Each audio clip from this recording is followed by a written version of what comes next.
Is morality a scarecrow meant to chase away your personal values, drain life of its zest? No, the purpose of morality, Ayn Rand argued, is to teach you not to suffer and die, but to enjoy yourself and live. Ayn Rand's morality of egoism is widely misunderstood. Many people who embrace it overlook crucial features of it, and they're unwittingly under the influence of conventional moral views. So they miss out on egoism's full power to help them build a flourishing life. Tara Smith, who joins me today, is an expert on Ayn Rand's ethics, and her new book can help people unlock a deeper understanding and so a more effective practice of egoism. Tara is a professor of philosophy at University of Texas at Austin, and the new book is called Egoism Without Permission. And it explores areas of Ayn Rand's theory that are often overlooked, particularly at the intersection of morality and psychology. Welcome, Tara. Great to be here. Thanks a lot. So let's start with the title. So Egoism Without Permission. Let's get to permission second. Let's talk about egoism. And I understand the book's focus, intended audience is people who are familiar with Ayn Rand's theory for the most part, but you provide context for those who are not. But why don't we start with just a very introductory approach to what is Ayn Rand's particular view of egoism? How is it distinctive? And maybe in the back of many people's minds is the question, why does anyone need guidance on how to be an egoist? Doesn't it just come naturally? Isn't it just do what you feel like? Okay. So there are a few different things I can address there. One thing I do want to say right off the bat is, in some ways, the book is addressed to people familiar with Ayn Rand's ethics already, but it's also, and I think, written in such a way that one needn't be familiar with it to get something out of it. Academics who simply want to learn a lot more about her ethics, I think, could definitely get something out of it. So I just want to say that. Now, what, though, does Ayn Rand mean by egoism? In some respects, it's easier to talk about what she doesn't mean because there are so many misconceptions, just common images of the egoist as this heartless brute who couldn't care less about other people, couldn't care less about principles, just as you alluded to, sort of does what he feels like doing and so on. Rand has a very definite understanding of egoism because she has a very definite understanding of what it is for a human being to have a good life. And by good life here, a flourishing life. What is it for a human being to realize the potential of what a human life could be, right? We want people to flourish. When we think about people we know, people we love, when we attend the wedding or the commencement ceremony, and you wish, let's say these young people usually, all the happiness in the world. That's what she means by self-interest. Now, again, there's a lot more in the particulars to fill in there. But egoism is the pursuit of your self-interest, but your self-interest understood in a sophisticated way, a very realistic way, where my well-being consists in my marriage, certain relationships that I have with other people, tremendous values to me. My work, which I love, which I think have judged can be of real value, objective value in the world and to other people. It gives me a paycheck, right? But it's not that the paycheck, I could get a higher paycheck doing certain other things. I don't want to do those things, right? So there's a certain kind of satisfaction from one's work. There are many, many dimensions to what a person's self-interest is. Correspondingly, Rand's idea of the rational pursuit of your self-interest is guided by principles. It's guided by virtues. I think a lot of people, they hear egoism, and again, as you referred to, egoism, that means you just do whatever you feel like doing. No, far from it. We all know that that's not a healthy recipe for living well. I just did whatever I felt like on a felt like basis. No. So she advocates, and I've explained some of this in a previous book, moral virtues, principles such as honesty, justice, productiveness, integrity, a few others. But these are guidelines of egoism, according to Rand. And she elaborates a lot on what all of those mean. So it's definitely very different from, I think, the conventional images of egoism. And not everybody who would call himself an egoist by any stretch. Let's just put it this way. There's a big distance between Ayn Rand's rational egoism and a lot of lookalikes or people who even call themselves egoist in much I think, less developed, less, I'll say again, just less sophisticated ways. So what I'm hearing is, and you mentioned your earlier book on Ayn Rand's Normative Ethics, The Virtuous Egoist, which goes in detail into the major virtues that Ayn Rand identified. So how does she understand a virtue? Is it a rule of thumb? Is it sort of a commandment? How does that work for her? No. It's certainly not a commandment. Whether religious or secular, it is not a thou shalt. That, well, we're born, we're human, and there are just these bolts from the universe around us that tell us we must do certain things just because. She definitely rejects that commandment sort of image of ethics and morality and moral virtues. But nor are the virtues simply rules of thumb. They're not, for the most part, be honest, or except when the going gets rough, be productive. And so, no, they are principles that she came to realize based on observation, based on, logical inference from the observation of human experience. There are certain ways that there are certain needs that human beings have. And to fill those needs, and their material needs and spiritual needs, okay, psychological, emotional, and so on, we have needs. She figured out the most basic principles, the fundamentals of how to meet our needs. So, for instance, with honesty. Her basic understanding of honesty is you don't try to fake things. So notice that's deeper than most people would say, oh, honesty, you tell the truth to other people.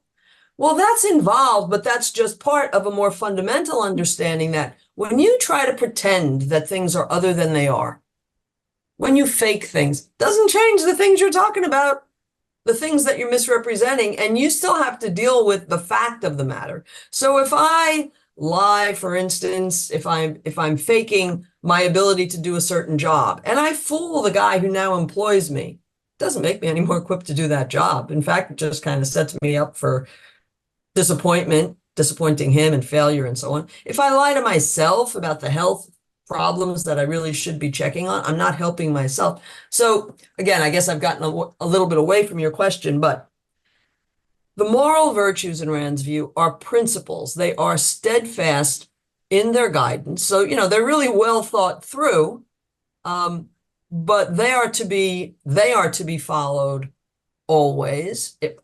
There's a certain qualification on that.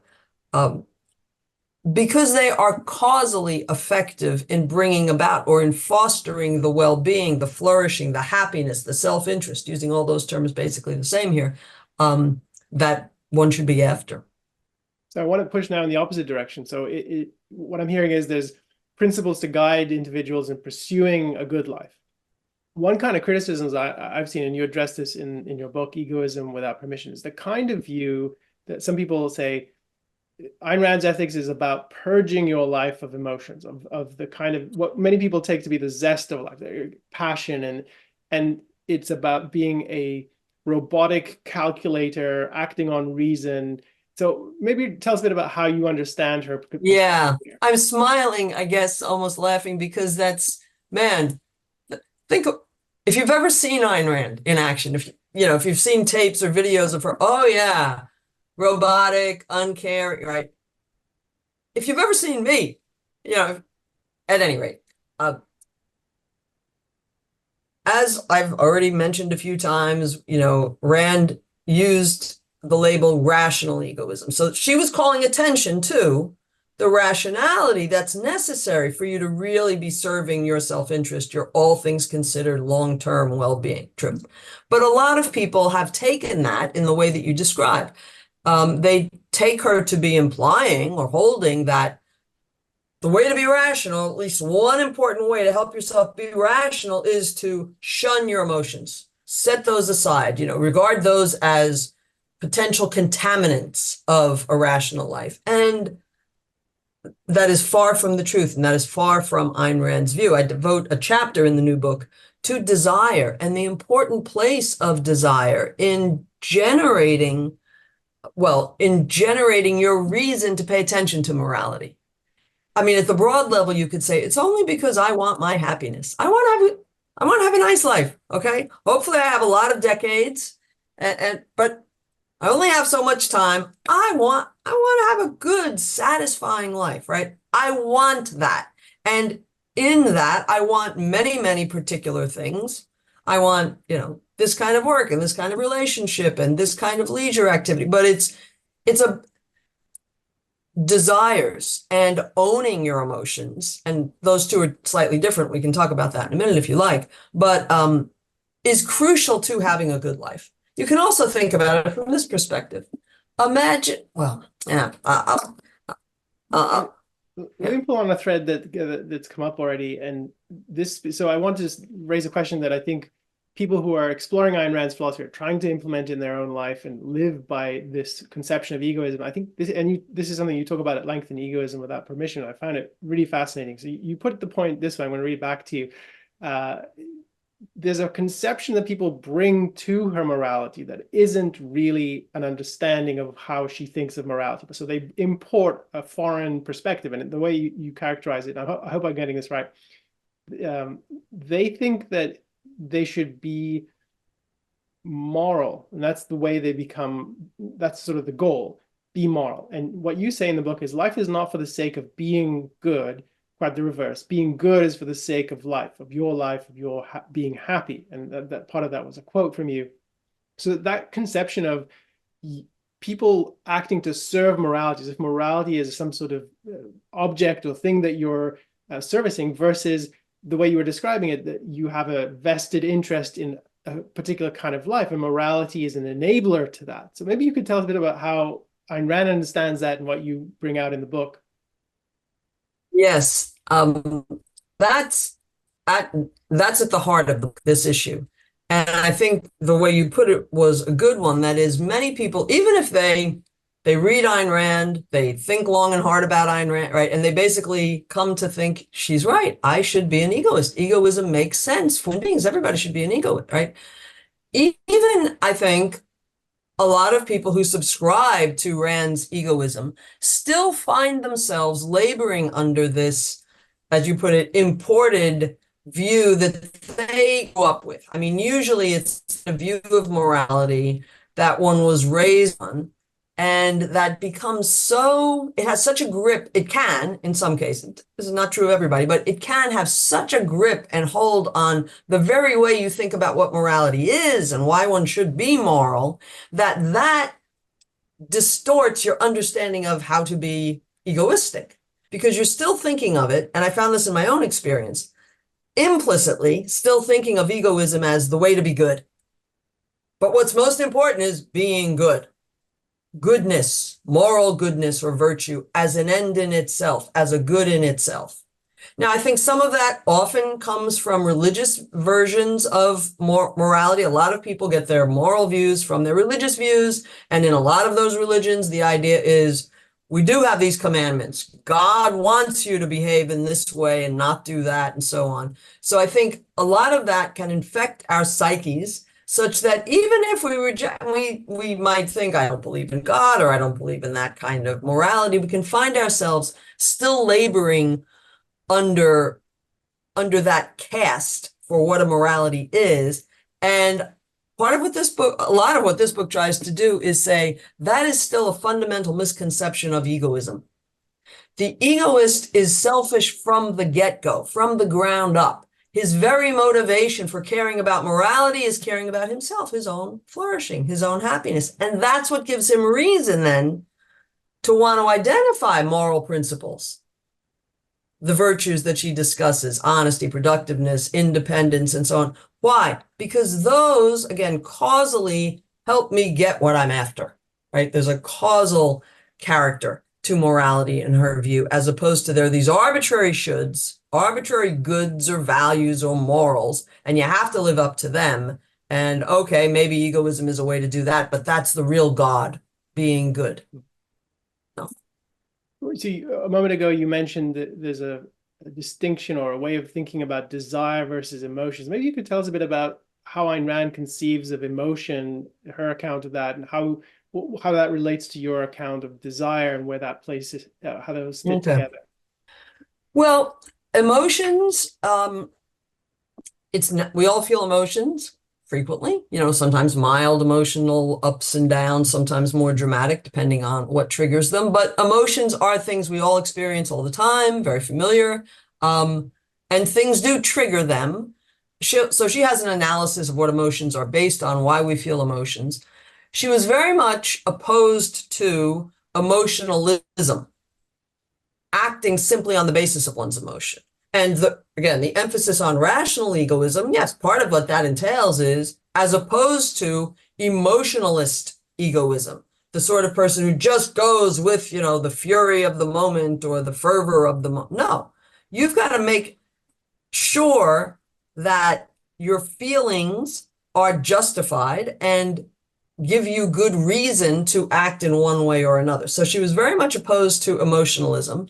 She says that emotions are not tools of cognition. They don't help you to know what's really going on. Let me give an example to try to make this better. Suppose I've been worried about a medical problem that I have, and the doctor ran some tests, and now I get the test results back, and he texts me or he leaves the voicemail or whatever, and great, I hear the news, and yeah, it does seem great. It's like, oh, good, I don't have that. So now I think I'm out of the woods. But maybe I'm not. So I'm like, whoa, this, I'm happy, emotional. This is all great and wonderful, right?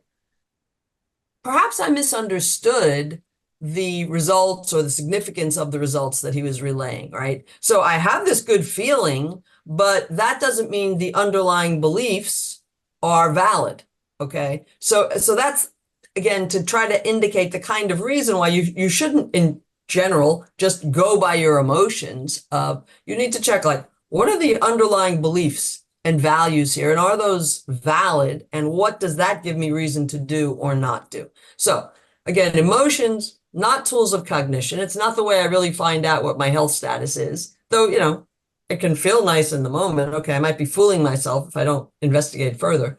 But the fact that emotions are not tools of cognition doesn't mean you shouldn't feel your feelings. So she was, she was a big advocate of, yeah, you have to feel your feelings. Feeling your feelings is half the fun of life, okay? And I think Leonard Peikoff, in his book, Objectivism, The Philosophy of Ayn Rand, put it very well. At one point, I'm paraphrasing, but he says something like this: the fact that, food or eating is not a means of cognition, I guess it's no aspersions on food, good stuff. You need it too, right? But it's not a tool for learning about the nature of things. Your emotions by themselves don't tell you the nature of things. That doesn't mean emotions bad. Emotions keep out, okay?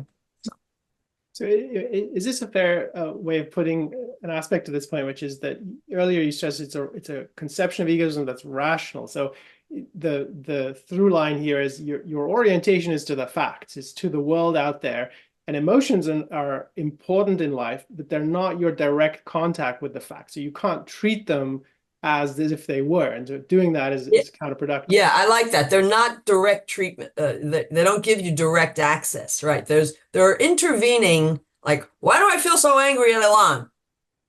And I can explore and discover, well, because I believe he did this, and I believe he did that, or I believe he dissed me, he disrespected me, right? And I don't like to be disrespected. I don't value people, right?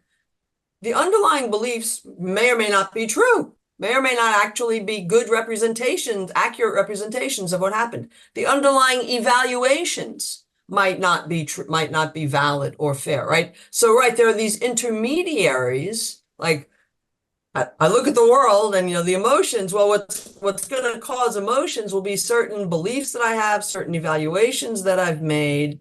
And those intermediaries sometimes are off base, don't reflect accurate understandings of reality. So yeah, you trying to understand reality, the world around you, is important, because that's what you have to navigate ultimately, so that you can achieve your self-interest, your happiness. Yeah. So I want to pick up on a point you made earlier in connection with the book you wrote about the virtues. So Ayn Rand's conception of morality is it's a code of morality. It has principles and virtues to guide you.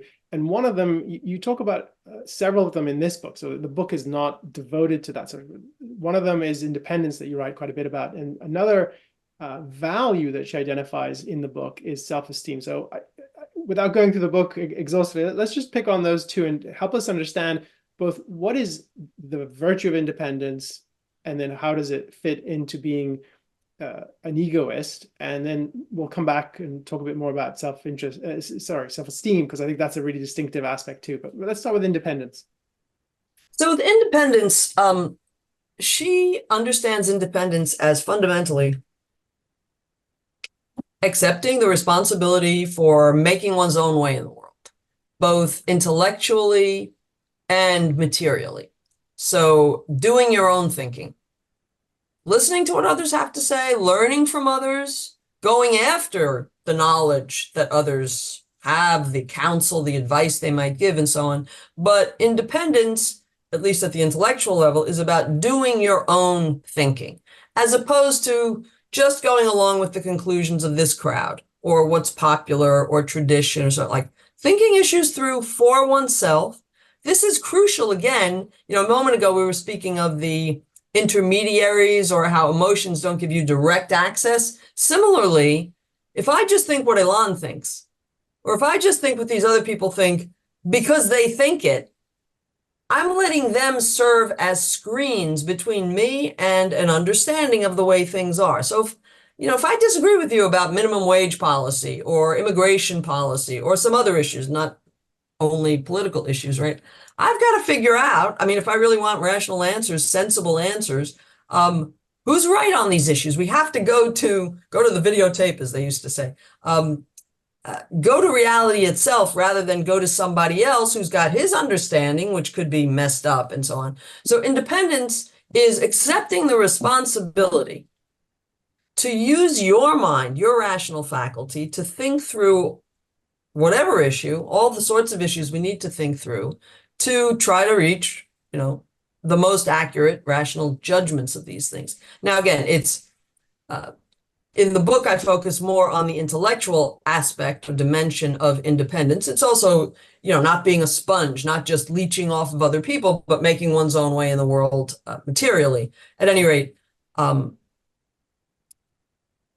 terms of connections with egoism, I'll just mention one thing for now, which is you also need to be independent in choosing your values, in determining what things do I want to do. What are the kinds of satisfactions that I have in my hobbies and my pastimes? What kinds of vacations do I like? Do I find replenishing or enjoyable and so on? What kind of work do I like? Imagine choosing ends, values, goals by other people's standards as opposed to independently. So here I'm just trying to feature the idea that independence is not simply, it's necessary to figure out the math problem.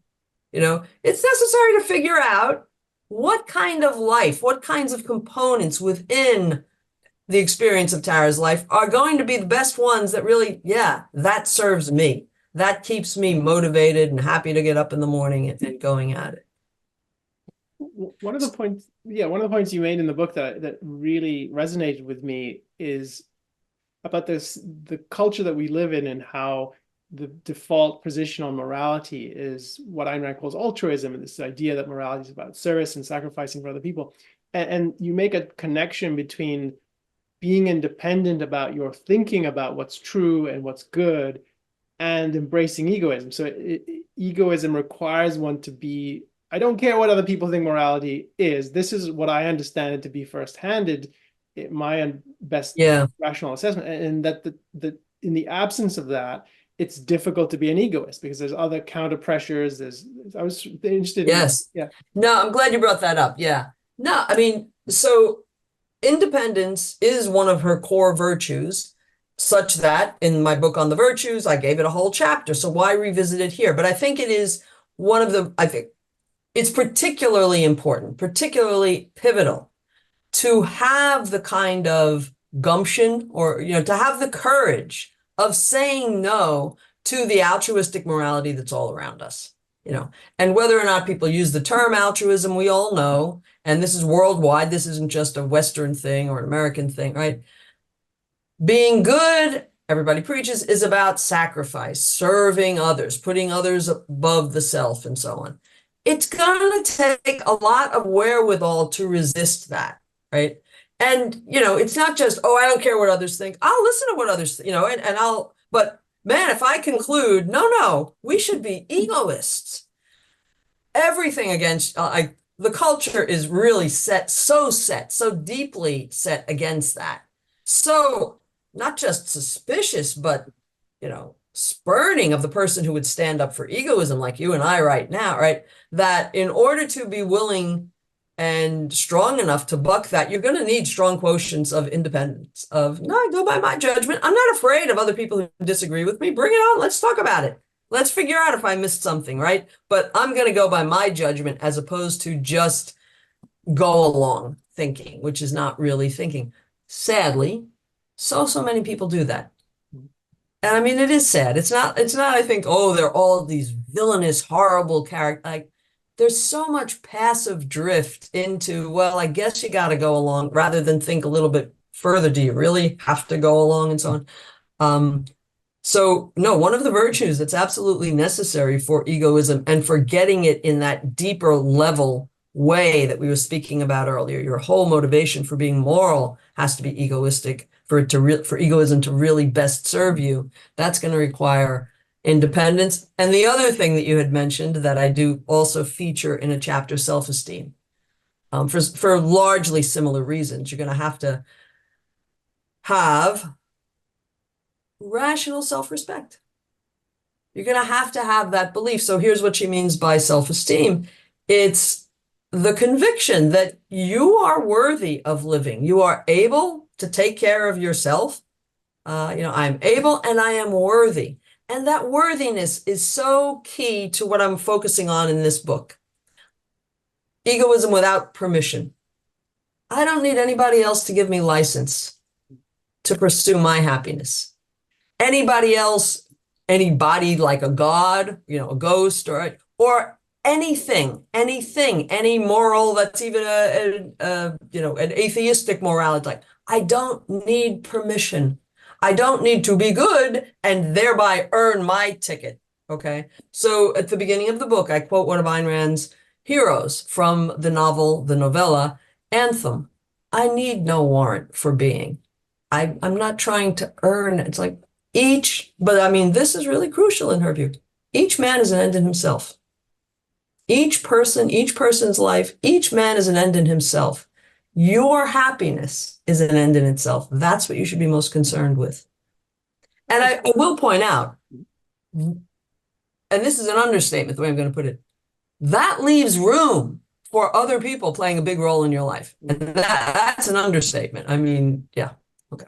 I just want to underline the point you made. I was reading an article just last night about college graduates and the kind of careers they want, and it was the focus of it. A lot of them want to go into finance because it's from Ivy League schools, and this connects to your point about needing permission to do things and needing to justifying yourself in terms of an ulterior external kind of value. And the idea that many of them had is, if I go into finance, I can earn big money and then I can go and do good. And that'll be my ticket to virtue. So this is part of, we're not going to get into effective altruism, but that's a very trendy view now in morality. But the idea is that you have to earn your redemption in life through doing good for other people. And this is the big shift. It's that you don't need that. It's not a question. It's you are your own warrant, as you put it. Yeah, you don't have to apologize for living, right? But again, the whole ethos is minimize your footprint. Oh, you want to make money? Well, you better do a lot of sacrificing now, even like, okay, but give your spring break up, give your summer up to volunteer to do charity work. And make that money so that you can give it back to, That's just so sad. Like, as you were saying that, and I mean, it's not like I'm not familiar with that, but it's so sad to think of people hobbling themselves, I think, and preventing their own happiness by adopting some of these courses, okay? And again, there's so much that one could go into to clarify here. This is not to say charity is a bad thing. I mean, Ayn Rand didn't believe charity. No, charity in certain circumstances can make perfect sense. Valuing other people and wanting to help other people in a lot of ways can make absolutely perfect sense. What I think does not make sense is the idea that you should be guilty or feel like you are born with a debt to work off, a moral debt. You have some sort of mortgage that you inherited and you have to spend your life No, you need no warrant. Just make the most of this time that you have by figuring out what's really going to serve my self-interest, what really is in the nature of human being self-interest. And therefore, what Rand is prescribing in the code of ethics is these are the basic principles that everybody needs to respect. Now, then there are going to be all sorts of particular variations in terms of how one man pursues his particular happiness and one woman pursues hers. But I want to move on to other topics, but just before we leave the issue of self-esteem, one of the things that you bring out in the book, so this is an example of how the book is at the intersection of morality and psychology. So there's a lot of interesting things. I encourage people to dive into this. One thing I just wanted to note and get your reaction to is that there's a lot of misunderstandings of self-esteem in the culture. And Ayn Rand brings a distinctive conception of what is self-esteem. One of the things that struck me is that she thinks of it as it's not a trait, it's a value. It's something you achieve and you sustain. So it's not a box you check and then I have it. And so it's something you cultivate. And so yes, that what resonated with me is that it goes to your theme of how egoism is something you have to invest thought into. It takes effort, not painful effort, but it takes effort and thought and dedication. Yes. No, definitely. No, rational egoism means you need to do a lot of thinking. You need to do a lot of thinking on an ongoing basis, even when you've accepted certain fundamentals and framing principles. Okay, then how does that apply in this situation to this decision that I'm making in, let's say, raising my daughter or whatever, right? How does that apply in this work situation and so on? So a lot of thinking on an ongoing basis. But coming back to self-esteem, yeah, she's not saying, just feel good about yourself, up with me, like, whoever you are, whatever schlub you are, like, no, earn your self-esteem. And just think about esteem for a minute. To esteem something or to esteem someone is to hold them in high regard, right? To value that I really esteem his achievements in this field, okay? A philosopher, a physicist, an athlete, it might be, to esteem is to value, right? Self-esteem, it's a value. All values for Rand are things you have to, values are action items. That's one of the way I put it in the book. If you really value something, that gives you some things to do so as to take care of that thing, nourish that thing, foster that thing, achieve that thing. So I sometimes think of self-esteem. I like to think of it as a verb. It's telling you, like, be esteeming yourself, your best self, the self that wants to have the best life possible. Act in ways such that, yeah, you are feeding a valid self-esteem, a rational, justified, yeah, I can be pleased with myself, not for any old thing I did, okay? But no, that's good. And self-esteem is quiet in a way. It's not like, oh, you're walking around boasting. And we run into this when we talk about Rand's understanding of the virtue of pride, which is also closely related here. But self-esteem, it's, like, you don't have to talk about it. You don't have to show it. It doesn't mean you get the Texas belt buckle or anything like that. But that knowledge, again, is so fortifying for, yes, resisting the culture's ideas about morality, for taking the chances on the risky things that really would be good for you to try for, because that could advance your happiness all the more if you do it. So it is a fundamental value in her view. She's got a lot of differences with some of the contemporary takes on self-esteem, which really render it no longer self-esteem, but if other people praise me, if we all give the trophies to the little kids, then they'll have self-esteem, which just seems to lose the fact that, no, it's got to be self-esteem, self-opinion, based on how you behave. But again, there's a lot more about that in the chapter in the book. I want to move to a couple of other topics that you bring out in the book. When you have some advice for people about what it means to be an egoist and someone who doesn't view themselves as needing permission to pursue their own happiness. I want to highlight two things. One, you talk about, which is not surprising for people who've read Ayn Rand, which is rejecting sacrifice, rejecting altruism. So I want to just hear more about what she conceives of a sacrifice and what that means.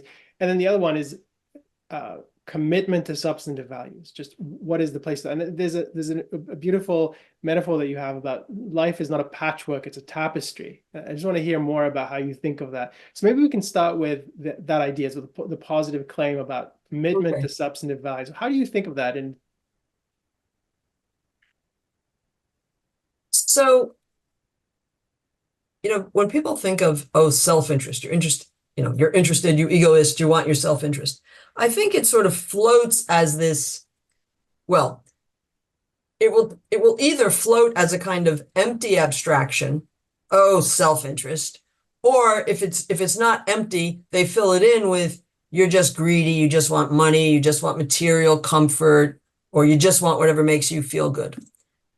Again, when you think about it, that's not the kind of thing that most of us, again, want for our loved ones, the people we're congratulating on commencement day, for ourselves. No, that's not all we want. When you think of people who have what you would say are good lives, they've probably got a lot of specific values in their lives, right? It might be their relationships with their children, with their husband or wife, the kind of work that they love, the kind of cycling just as a weekend hobby, or woodworking that they do, or playing the guitar, or keeping their bees, or whatever. Like, a good life is populated by specific things in which we invest. And there's such a range of them, right? I mean, some of them are long-term. I want to open my own business. I want to open my own, software design business, or whatever it might be. Some of them are long-term. I want to visit every one of the continents just as a vacation, what that might be. Some of them are, I want to get a better coffee pot. Damn it, I want my coffee to be more consistent, or more, or whatever it might be. And so there are all sorts. But the point is, pursuing your self-interest really cashes out as pursuing all of these specific values and ends that you have. Now, again, you need to be thoughtful about which ones are going to fit together. Like, what set of pursuits is going to make sense for Tara? It's not just, oh, you go through the cafeteria line and you pile on every which thing that, oh, that looks good. That looks, No, you do have to do some thinking about, well, I'd like to have a family, but I'd like to, different stages of life, but I'd like to open this business. Well, if I do that, that's going to take a lot of work. It's going to take a lot of money. If I want to have children, I might want to have children. Part of what I might want to be spending a lot of time with those children, right? Or giving them a very expensive sort of education because of how expensive it is to get a good education these days, and so on. So you've got to think about the blend, the composition, right? And that's going to change over time. But self-interest is values interest. And I also think that once you fill in the kinds of things we're talking about, like, yeah, you want to get a better job, you want to get a better a nicer apartment, let's say, or you'd like to live in a little nicer neighborhood, and so on. Does that seem so horrible?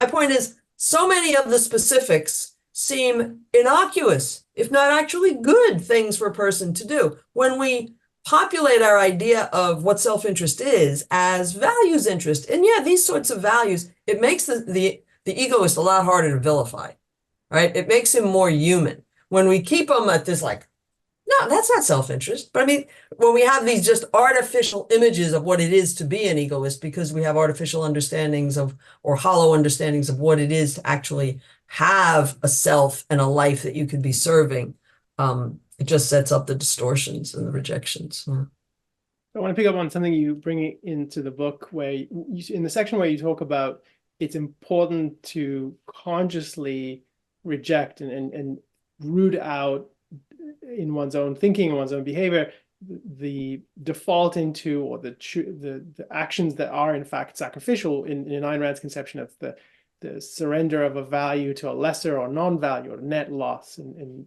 simple terms. So one of the things you bring out in that section is something you call an accidental sacrifice. I think I've something along those lines. Tell us a bit what you mean by that, and how did that come about? Yeah. What kind of examples are there? So, I think we've maybe indirectly referred to this, but not said it too directly. It's one thing to discover egoism and to sign on, to, again, and that's not something anybody should do quickly. That deserves a lot of thought. What moral theory are you going to subscribe to? And it certainly demands ongoing thought. Okay. But even if and when somebody signs on, subscribes, I'm an egoist, it's much easier to kind of take on this new idea. Yeah, I should try to be, I should be about serving my well-being, not other people's. It's another thing to really discard all the elements, all the traces of the altruism and the intrinsicism that are so enmeshed in the culture around us. And so again, this is related to something we spoke of a little bit earlier. You can find yourself as an egoist still falling into these traps of egoism of altruism without realizing it. So it's not that you're now a committed egoist and you just explicitly identify this would be a sacrifice. I'm not supposed to make that's against the egoistic way, but I'm going to make it anyway. But rather, I think what happens is something like this. We've got certain things in our minds as just fixtures of the way things are supposed to be and the way people are supposed to behave. For example, I have to be at Aunt Mary's for Thanksgiving. I mean, you treat that as just kind of a fact of nature or a given of proper human behavior, right? Or, well, I've got to stand by my friend. That's loyalty. No matter what he does, that's the important part. Oh, no matter what he does. But again, I think there are some ideas like that infect the consciousness and can lead one to make sacrifices that if you saw it in clear black and white terms, this would be a sacrifice, Tara. You know it's not good for you to go to Aunt Mary's for Thanksgiving this year. Maybe even like Aunt Mary and a lot of those people you're going to see. But, this year, given the extra expenses you've had or the extra stressed condition you're in and all the work that's, converging for you right around this, like maybe it really wouldn't make sense for you. But not thinking of it in those terms consciously, just thinking, well, I got to be there. You can find yourself making a kind of unconscious or accidental sacrifice.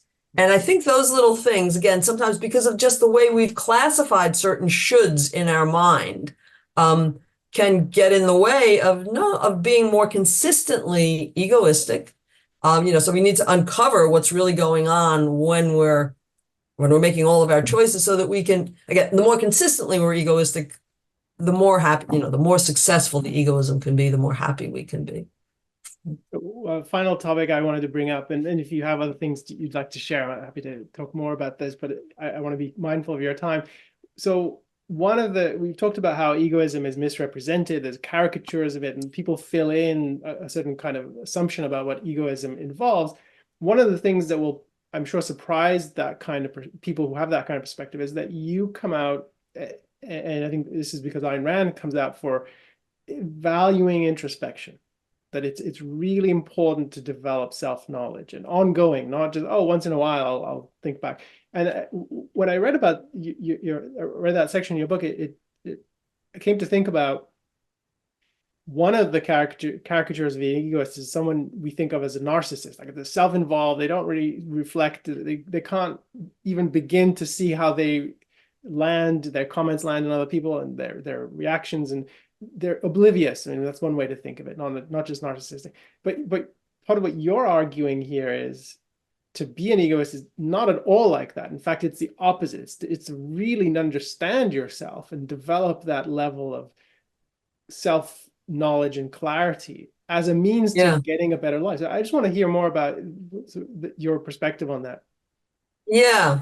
I'm such a believer from my own personal experience, as well as knowing the experience of some other people, but I'm a really big believer in doing a lot of introspecting because, look, you're the agent of your life. You're running the show. I need to know about the capacities of this agent as well as the nature of the materials that I'm working with, right? I mean, in any job, in any endeavor, when you're trying to accomplish something, you need to know what kind of equipment do you have? What are the resources on hand, right? And so on. So it's incredibly helpful to know the agent or the equipment that you have by regularly just examining things that are going on for you. A lot of it, I think, has to do with, and it can be really helpful to examine those emotions that you're feeling and not just the immediate emotional reaction. Like, I was so angry at Elan yesterday, but also this, why am I, I've been dreading that meeting. All week I find myself, that's on the back of my mind in a really unpleasant, right? So you want to probe these kinds of things.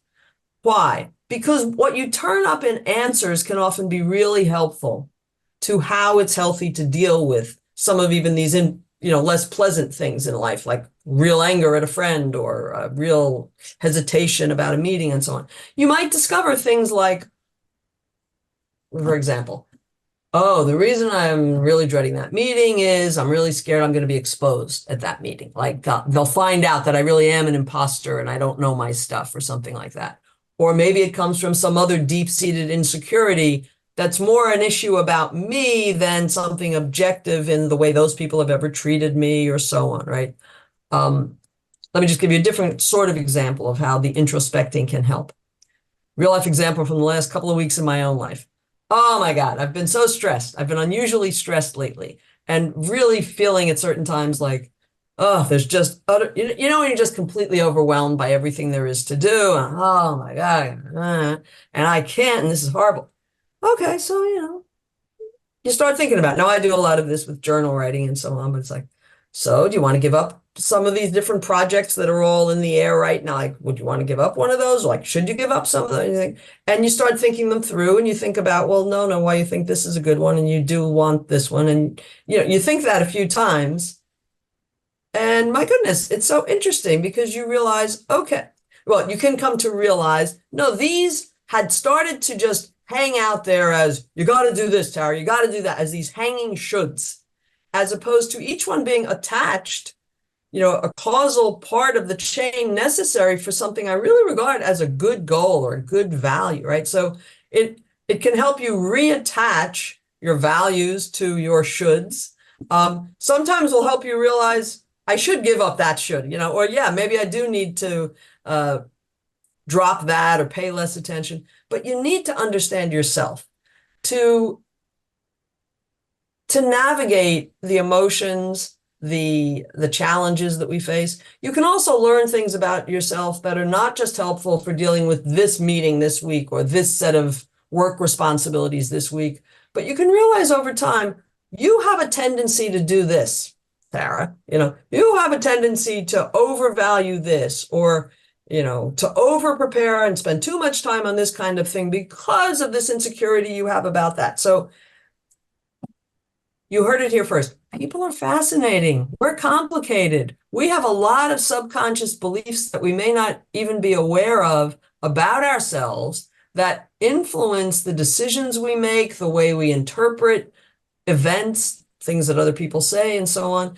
So the more we can unearth, I think, some of those and just hold them up to the light to examine, like, does this make sense? Does this not make sense? And so on. The more we can strengthen ourselves again to get the most out of egoism.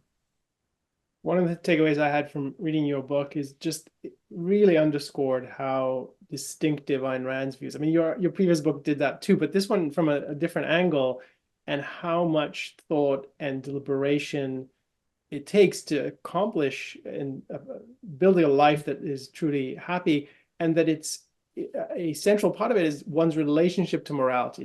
Is it a tool for you to accomplish this goal, or is it something that you're serving? And I thought that was just so clarifying in your analysis. Maybe I thought we could end with this.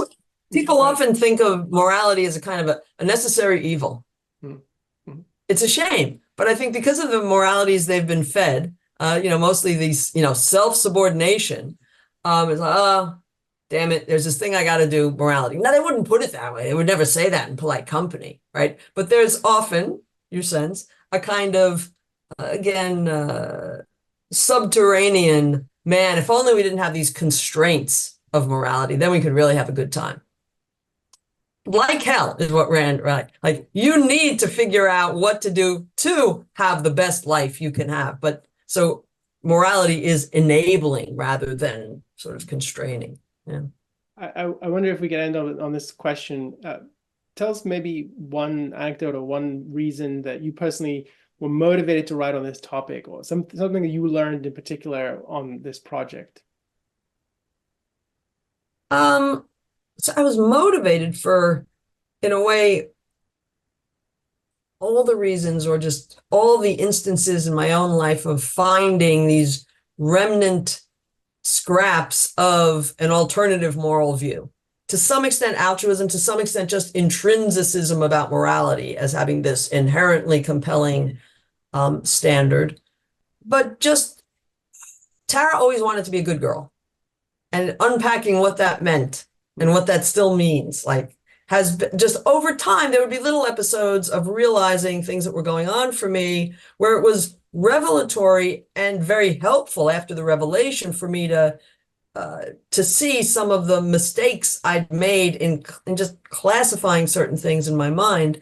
So there was a lot of just personal experience of you know, the nitty-gritty sort that would bore people that led me to this, but also, meaning led me to write this book or to address some of these issues, seeing egoists, people knowledgeable about the objectivist ethics, and people signed on who had been, you know, people who had been on board for a long time, still struggling in certain aspects of their lives, and thinking maybe we're misunderstanding certain things or the proper application of certain things. Now, this isn't to say everybody struggles and it's, or, you know, has really hard times. And it's certainly not to say, oh, if you just understand Ayn Rand's ethics correctly at a few deeper levels, that will make all your problems go away. Not at all. But I do think I was seeing some patterns of, for instance, the resistance to desires, or the not knowing what to do about desires, so we kind of keep them at a distance, seeing some of those phenomena in other people as well. And again, people who had been long familiar and versed in the philosophy. Those are some of the kinds of things that led me to write the book. I'll also say throughout this book, more than the others, much more, hovered a kind of, I hope this is useful for other people. It's sure being useful for me. And that, you know, ultimately selfish. Well, I've gotten a lot out of thinking about these issues and pressing myself, but you try to put them in a way that's going to be clear and intelligible to others, and you really hope can help other people as well. So, well, the book is Egoism Without Permission. Tara Smith, thanks for joining us today. I really enjoyed reading the book. I strongly recommend for people who want to explore Ayn Rand's ethics of egoism, dive into this book. And then if you want to learn more about other aspects, Tara has a book on the virtues. And of course, we already mentioned Dr. Peikoff's book, which is a systematic presentation of objectivism and the philosophy of Ayn Rand. But I really enjoyed Egoism Without Permission. Thanks for joining us today. well, thank you. Thank you so much. And thanks for this. This has been great.